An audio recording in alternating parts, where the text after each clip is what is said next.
আমি আমার মতো করে চলে যাব। কেন? আপনার সাথে গেলে কি কোনো সমস্যা হবে? লোকে খারাপ ভাববে। কেন? কারণ আমি খারাপ ছেলে। এলাকায় আপনি নতুন তো, তাই কিছু জানেন না হয়তো। আমার সম্পর্কে খোঁজ নিয়ে জানতে পারবেন আমি কেমন। এই বলে আমি হাঁটা দিলাম। বাড়িতে এসে গোসল করে অফিসের ফাইলগুলো আবার হাতে নিলাম। অনেক কয়েকবার চেক করে নিলাম, না কোনো জায়গায় ভুল নেই। তাই স্বস্তির একটা নিঃশ্বাস নিলাম। এই দুদিনে শরীরের উপর অনেক দখল গেছে, তাই আর কিছু না ভেবে ঘুমিয়ে পড়লাম। রাত 10টায় ঘুম ভেঙে গেল। ফ্রেশ হয়ে বাহির হয়ে ডিনার করে এসে বারান্দায় বসে বসেই হুমায়ুন আহমেদের দেয়াল বইটা পড়ছি। এমন সময় তানহা কল করলো। অনিশা সত্ত্বে কলটা রিসিভ করলাম। হ্যাঁ বলুন। আপনি বইও পড়েন? সময় পেলে মাঝে মাঝে পড়ি। ও, তা ডিনার করেছেন? একটু আগে করলাম। আপনি করেছেন? করলাম।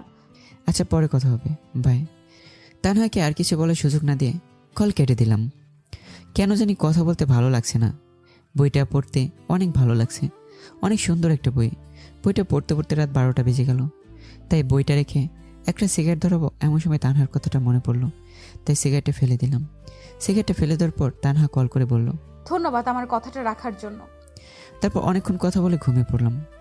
সকালে ঘুম থেকে করে নামাজ পড়ে অনেকক্ষণ ঘুরলাম।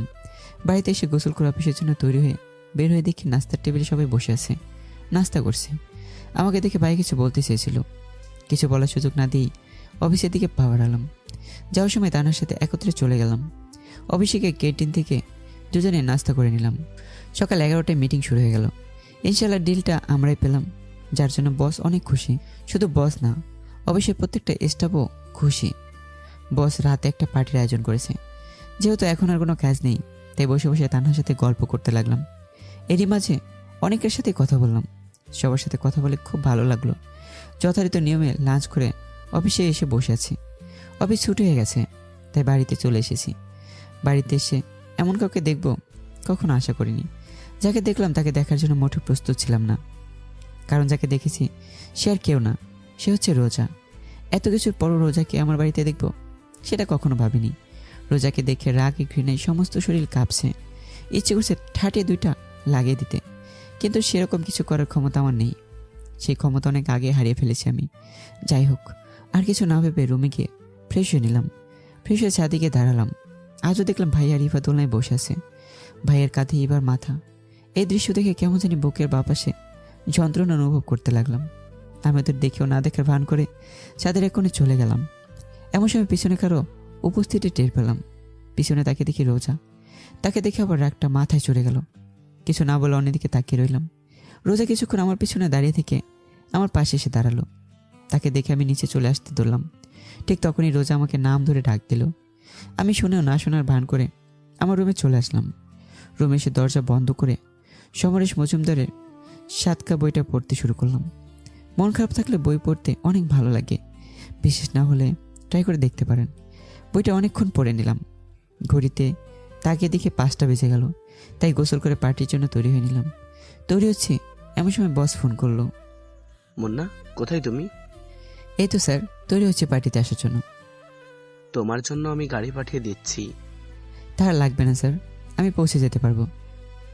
বলছি, গাড়িটা আমার না, গাড়িটা তোমার নিজের গাড়ি।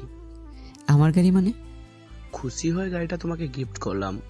মানে খামোখা কেন নিজের টাকা নষ্ট করতে গেলেন কেন স্যার? কি বলো তুমি? তুমি জানো তোমার কারণে আমাদের অফিস অনেক লাভ করতে পেরেছে। আর তার থেকে বড় কথা হচ্ছে, আমাদের অফিস ছিল বাংলাদেশের 36 নম্বর, এবার হয়তো অনেক এগিয়ে আসবে। তবুও স্যার। শুধু গাড়ি না, কিছুক্ষণের মধ্যে তোমার অ্যাকাউন্টে কিছু টাকা চলে আসবে।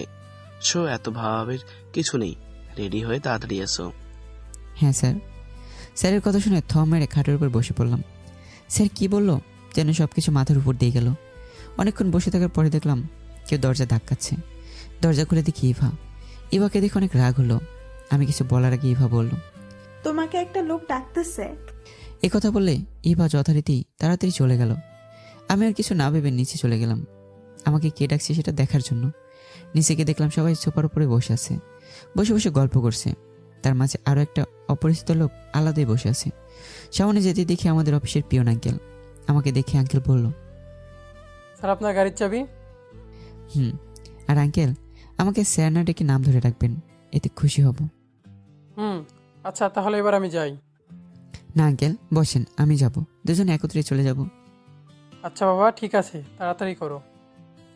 পিছনে ঘুরে দেখি সবাই অবাক হয়ে তাকিয়ে রইল।